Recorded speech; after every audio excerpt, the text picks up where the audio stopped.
Taip, 1, 2, 3, 1, 2, 3, draugai mano.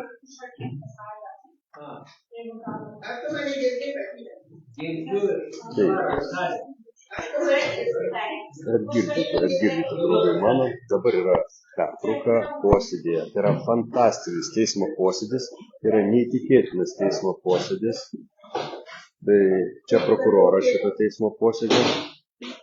Žinokit, aš tokios beprotybės dar nesu matęs. Realiai.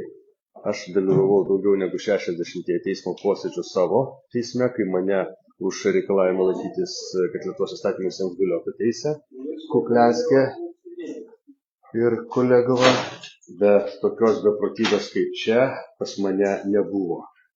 Taip atmetinėti, neleisti net pareikšti savo pareiškimų, savo prašymų teismui, tai yra fantastika. Neleisti perskaityti nušalinimo. Kazimierai, palauk, dabar taip, tu turi internetą. Patikrink, ar rodo, žinai, nes kažkaip nesu tikras, nesinorėtų kalbėti į orą. Jeigu jau kalbėsime, taip, Lurinas. Elskis. Tai anezys, jeigu jungsim. Ne, tai nieko, tai išjungsim. Mes dabar... Ne pirmas kartas, man tavęs nemeta. Nemeta, ar ne? Aha, tu blokuoji. Aš sakau, kiek kartų. Jo, aš jau pastebėjau ir ant kitų. Tai palauk, gal aš galiu tada linkti, kad pas tave nueitų. Ne, čia net. Kur čia? Tu esi persona non grata. Yra, aš tikiuosi, kad garsas yra, nes aš pasakau, negaliu patikrinti. Kazimierai, tu ruošėsi šito teisėjo nušalinimo. Rašėjai šitą prašymą teisėjo nušalinimo. Reikalavimą. Tai dabar, žiūrėk, ką aš pamačiau, kaip šitas teisėjas pasielgia, tai tiesiog nusispjovė. Jisai net neskelbė motyvų nušalinimo ir taip toliau. Apie vieną tik tai pakalbėjo, iš dalies ir taip toliau. Tai buvo net neįgarsinti. Tai vienas daiktas. Antras daiktas. Dėl teisėjo nušalinimo teisėjas turi priimti sprendimą raštu. Ne protokolinė nutartim, čia pasėdėjęs nosį pasikrapštęs, žinai, sekretoriai, įrašykite protokolinę nutartį. Ne, jisai turi priimti rašytinį sprendimą. Kas čia vyksta? Teisė parašyti. Ne, jisai pasakė, ginčykite apeliacinėme, aukštesnė instancija, galėsite skusti mano sprendimus. Jeigu aš jums šiku ant galvos, jeigu aš laužau absoliučiai visą procesinę tvarką, spjaudau ant baudžiamojo proceso kodekso, galėsite skusti apeliacinę. Kas čia vyksta, Kazimierai? Aš pirmą kartą, taip pat, nuosekliai nuo posėdžio pradžios sėdžiu jūsų procese, nes, Dievas mato, nepavyko taip ateiti ir padalyvauti, pasižiūrėti. Šitas teismas yra atviro susidorojimo įrankis. Atviro. Ir čia vienintelis dalykas, ką mes ieškom dabar, tai yra fiksavimas visų pažeidimų. Visą naktį sėdėjau su 3 žmonių teisininkų komanda, analizavom protokolą, su mėsom išlūpom vakar tik ketvirtą. Ir tik kreipdamiesi į teismo pirmininką, specialiai nedavė to protokolo. Ir ten 50-70 pažeidimų, kiekvieną puslapį ištikrino. Bet mes puikiai žinojom, kad teismas, tiesiog gali nusispjauti ir viskas. Čia teisingumo nėra. Jis kaip biurokratas fiksuoja tą, ką jam pasakė prokuroras, jokio čia imitacijos teismo, net ne imitacijos nėra. Tai čia, žinai, ką pasakė prokuroras, tai čia aš puikiai savo nuosprendį teisėjo Pezalinėje, aš skaitau copy-paste iš prokuroro Pezalinės, kurią ne jisai pats parašė, nes jisai neslebizavodamas skaitė, kuriam tenai jau įteikė iš aukštesnis rangas, nešk šitą į teismą, čia bus tavo taip kaltinamoji baigiamoji kalba, o teisėjas paskui iš tą dar iškopijuoja. Bet tai čia klausiu truputį rimčiau, čia yra 3 žmonės kaltinami. Čia atsakomybė žvėriška. Čiagi, Man baisiausia, kad yra kankinami žmonės. Ir pavyzdžiui, gali numirti kiekvieną minutę. Ir Ivanovas ir Švenčionė realiai, nes jų davikliai tie. Ir tas prievartavimas kiekvieną, kur atrodo, padarytų tą pertrauką. Bet Švenčionė pati sakė, kitą savaitę gali. Bet tai palauk, kodėl šitą Švenčionė neturi nuotoliniu būdu dalyvauti? Nes baudžiamajame proceso kodekse nuotolinis būdas yra išskirtinis dalykas, kai žmogus tenai kalėjime, kai žmogus prikaustytas prie ligonio lovos ir niekaip kitaip negali atvykti ir visa kita. Čia šiuo atveju, jeigu jinai negali atvykti tos sveikatos problemų, tai taip keliame į kitą. Ne tos formos biuletenį turi būti specialios formos. Nu tai tegu išduoda šitą mediciną. Teismas kreipėsi, visi įsigando medikai. O, kaip faina. Įbaugino medikai. Bet yra dar linksmesnis dalykas, štai palauk, tai šitą jai nebūtina atvykti. Bet kas iš teismo proceso dalyvių užprotestuoja, kad nesutinkame mes, kad nuotoliniu būdu būtų apklausimai ir viskas, ir negali teismas. Naudojamas presingas, gazdinama baudom, ten atvesdinimais, jie net susilaužyti stuburų, žadėjo atvilkti per jėgą. Ir ne tik dėl to nevažiavo su policija, kad policija primelavo, kad gali iš jų išieškoti sąskaitą. O ne pinigų neturi. Nu tai tada vėl paprašė draugų kažkokių vežė ten. Na žodžiu, juodas yra kankinimas. Juodas. Plius dar mergaitės istorija tenai, kur emociškai visiškai priklauso. Aš turiu Erikai paskambinti. Taip. Gerai, Kazimierai, bėg. Taip, nu, draugai mano, aš sakau, tokio teisinio farso, koks yra čionai demonstruojamas, man matyti neteko, man patirti neteko ir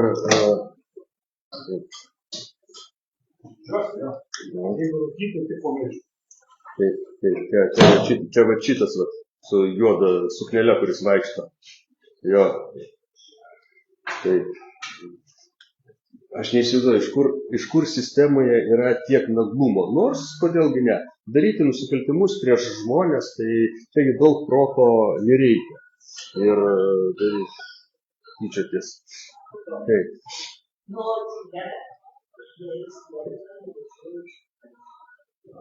Atsiprašau, galima jūs patrukdyti. Įspūdžiai. Klausykit, advokatė, aš pirmą kartą matau, kad neleistų įgarsinti reikalavimą nušalinti teisėją. Nu, matot, čia jeigu procesiškai žiūrėti, teisėjas, ta prasme, dėl to nušalinimo.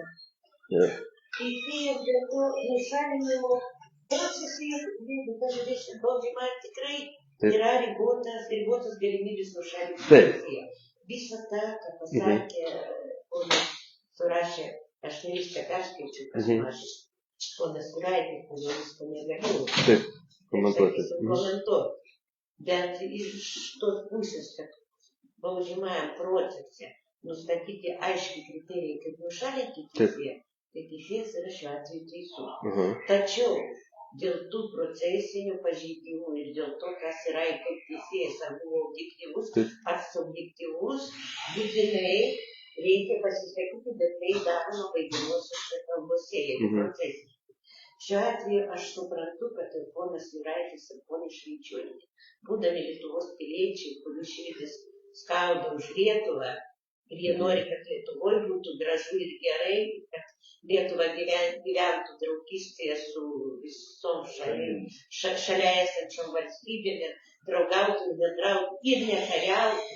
Tai aš suprantu, kad jie siekia šio tikslo, o jie nėra teisininkai. Tai šiame ir yra visa vieta. Ir dėl tų pačių procesinių pažeidimų ir kaltinimų aktų. Ir aš pati kaip advokatė, aš paruošiu savo ginamąją kalbą, bet tai procesiškai daroma baigiamosios kalbos metu. Todėl šiuo atveju, kaip sakoma, kokie bėdini, bet teisingai. Yra toks procesas ir to proceso, jis negali pasakyti, padaryti jį žmogiškesnį. Aiškiai nurodyta, teisėjas nušalinimas, tada. Ir šiuo atveju teisėjo elgesys, kuris galbūt palaikantis prokuroro piliečių nuomonę, arba nepalaikantis, jis turi grįžtai laikytis proceso. Jis stengiasi tai daryti. Ar kiek jam tai pavyksta, ar pavyks, čia mes matysime, dėl to kalbėsim baigiamosios kalbose. Ir tuo atveju po tam tikro teisėjo sprendimo priėmimo mes apie tai rašysim ir kalbėsim ir aukštesnės instancijos teisme, jeigu teisėjas nesugebės objektyviai pažiūrėti į visą šitą situaciją ir tinkamai įvertinti, mano supratimu, labai netinkamą prokuratūros darbą ir tą kaltinamą aktą, dėl kurio turinio aš pilnai pritariu ir Juraitui, Ir švenčioniai, kadangi ir man pačiai, tas turinys yra ne visiškai suprantamas, nors aš esu advokatė, kuri turi teisininko diplomą. Tiek galiu pasakyti. Aišku. Gerai, Valerijau, o jūs pasakyti, kokiu būdu jūs šiandien priklijavo prie geros kaimynystės forumo? Aš iš kaiminės valstybės, nors Taip. kaunietis pats gimiau Kaune ir visą mano gyvenimą su Lietuva, bet tam tikrom aplinkybėm, kai mane norėjo pašalinti iš to pasaulio, aš turėjau paprašyti, kad man duotų pilietybę. Šauliuose kalėjimą man paprašiau, mane ten dabar ir konsulatas padarė man pasą ir pradėjo stebėti mano aplinkimą ir aš sėdžiu su jums dabar štai. Praktiškai grinai tam, kad išgelbėti nuo susidorojimo, teko prašyti Rusijos pilietybės. Paskui pradėjo tam daryti. Sąmonės aš mačiau, kad čia blogai pasisaulia, išvežė kartu, išvežė. Nu, čia tokie aplinkybės, bet ne tame reikalas. Reikalas ta, kad aš pritariu visai advokatė ir savo advokatui ir iš advokatė, kurį dabar paprasčiausiai, kad čia neduoda gyventi. Bando išmesti iš profesijos, taip. To, kad jis gina mane, čia jau kažkas nesąmonė, nežinau, ar čia žmogus, ar nežinau, kokia čia tai. Tarptautinė žmogaus teisų deklaracija neleidžia šitą daryti. Konvencija Europos neleidžia taip su advokatais, kurie nori ginti žmogų. Bet čia, matau, tokie stebuklai Lietuvoje vyksta. Dabar dėl tos bylos, kurį mes dabar... Ir kodėl jūs tenai pridėjo? Nes...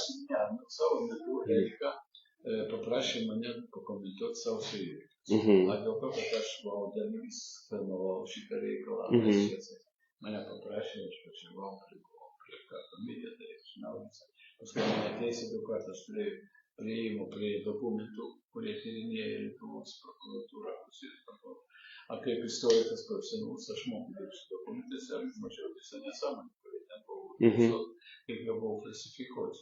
Ir aš pasakiau savo nuomonę, kad jeigu mes gerbėm tos aukos, kurie buvo užmušti, kaip buvo užmušti. Taip, nes žmonės realiai žuvo. Pasakyti, kodėl jie žuvo ir kas vyko su jie. Man tai inkriminavo, kad aš negerbiu, kaip sakant. Neigėte teismo sprendimą ir ten įžūliai neigiamas, ten dar būtina sąlyga, įžūliai neigia nusikaltimus prieš Lietuvos piliečius. Aš remiausi šitą permąstą tokį pažymą, kuris aprašinėja visus, kas žuvo. Kaip žuvo, ten buvo skaudimai, visakyti, kad Loreto patanko nebuvo, visai kitaip. Tik viską pasakau, kad mačiau už Lietuvos reiškia. Taip, Lietuvos ekspertizė metodų. Mačiau, pasakiau, byla, lapas, viskas, ką parašyta, viską padariau, kaip istorikai daro. Faktūrą parodžiau. Ir man vis tiek teisė tas šitas. Ir Erika pasakė, jūs galite, aš pasakiau, mes gerbėm tuos žmonės, tas aukų. Jūs nežinot, ar Tomas Matytas Macelis žuvo už mane, kad mane turėjo, buvo taip padaryta, kad man pas jie priejo į stovėjo prie bokšto, priejo iš šono į užpakalį šį. Ten nebuvo šono. Aš šitą paskui nuvežė į Zaptariškį morgą, šitą lavoninį, ten sudėjus šatskį, jie gulėjo. Jis suprasdavo panašius labai. Taip. Paskui aš reikėjau su žemė, buvo Matyvis, kažką, taip toliau. Ką aš galiu pasakyti? Aš pasakiau visą šitą, bet man vėl sako, kad aš kažką tai gerai pasakiau. Bet kodėl šitoje byloje, kodėl prikabino? Atskirai jūs teistų. Jie norėjo padaryti, manau, kad jie norėjo parodyti, kad čia Rusijos agentas ir Lovas. Kada iš nuomonės ir galbūt nelabai ir geros tam tikriems žmonėms iš nuomonės bandoma daryti bausmę. Kad pastiprinti neigiamą nuomonę. Didelė problema. Tų atvejų negalima. Jie specialiai davė bendrą aplinką politinį, kad va čia Ivanovas ir žiūrėkit, iš Lietuvos išdavikis. Bet pas mus, kaip nekeista, pas mus Lietuvos valstybėje, girdėjai, lituanistė yra vienintelė lituanistė, kuri vertina. Gerasienkienė. Bet ar galima tuo atveju kalbėti apie kažkokį objektyvumą? Ne. Aš nesuprantu, kodėl tada valstybinė įstaiga, valstybė jau turi užtikrinti. Taip. Valstybė turi užtikrinti nuomonę įvairių specialistų. Tai kodėl tada Lietuvos teismų institutas, kodėl nepriima, juk mes turim puikių lingvistų, išsilavinusių, kurie gali. Kodėl? Tam, kad visada būtų teisinga kontroliuojama nuomonė. Aš nesakyčiau, kodėl tik vienas tas citatas ir viena yra, ar gali būti taip objektyvi. Mes turim puikių lingvistų, kuriuos pažįstu pati asmeniškai, bet jie neturi teisės ten dirbti. Kodėl jų nepadaryti 3 citatus, 4? Aš žiūrovams paaiškinsiu truputį čia, gerbiama advokatė kalba apie kalbos ekspertizę, kurią atlikinėja viena šventoji Gerasienkienė, labai klausimas, ant kiek jinai.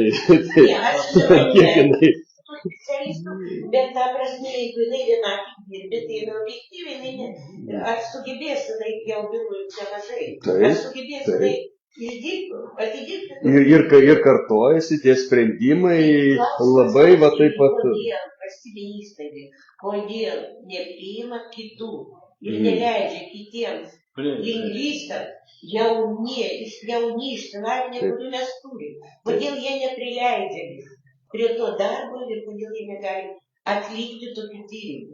Nu taip, baudžiamosiose teismo bylose, ten, kur yra valstybinė ekspertizė. Jo, nesivilinė, sakykime, civilinėse bylose, tai tu gali savo. Tokį libretą, kurį parašė, reiškia, autorius, kurį vykdė režisierius. Mes turim galvoje režisierių. Čia libretą parašė. Ir vienas dalykas, nebūtų tų visų kalbų, jeigu kiekvienas tie tekstai, kurie dabar, jie moka kiekvienu metu pakeisti kažkokį straipsnį. O jis sutinka šnekėjo, kokį straipsnį jis, pasakykit, tuo metu pažeidėm. Jis sako, niekur visų to nerasi. O paskui iš tų antrų kalbų kažkokį mantą, su ko šnekėjo, galvoja, ką aš galvoju, ką man norėjau tuo metu pasisėti. Ir viską, kas jam klausia. Nu, ne, čia ir yra baisiausia, kad baudžia jau už žmogaus politinę poziciją, už žmogaus nuomonę. Konstitucija antras šitą dalys, kaip šiandien, tiesiog tu gali turėti savo nuomonę. Tai žinote, kaip pas mus konstitucija, kaip ir šitos užsienio karinės bazės pas mus yra uždraustos, o mes su tokia pompa stato karinį miestelį vokiečių brigadai, verkia, kad amerikiečiai išeina. Tai... Dalyvauti kažkokiu tai karinėse organizacijose. Taip. Ir nieko netikrino. Keičia ir daro tokį, nežinau, Lietuvai to reikalinga, aš nemanau. Taip, nu, gerai, stebėsim toliau, Valerijau, nes, šitą reikia iš šono pasižiūrėti, nes, vienintelis džiaugsmas, kad tas viskas protokoluojasi garso įrašuose, tai paskui, nežinau, ateities istorikams bus tokių įdomių bylų, per kurias jie galės tą Lietuvos lūžio momentą. Šitas teisėjas, nesugebėčiau jokios savo istorinio darbo. Būtų nesąmonė, čia būtų pasakų, reiškia, kažkoks senelis, kai Taip. Dvimovačka. Gerai. Tvarkoj, Valerijau, kol kas. Taip, draugai mano, baigsis tai jau čia pertrauką, tai eisime mes į salę. Žiūrėsim, kas šiandien toliau šitame cirke dedasi. O jūs dalykitės, platinkit, nes kas daugiau, jeigu ne mes šitą visą brūdą turėsime.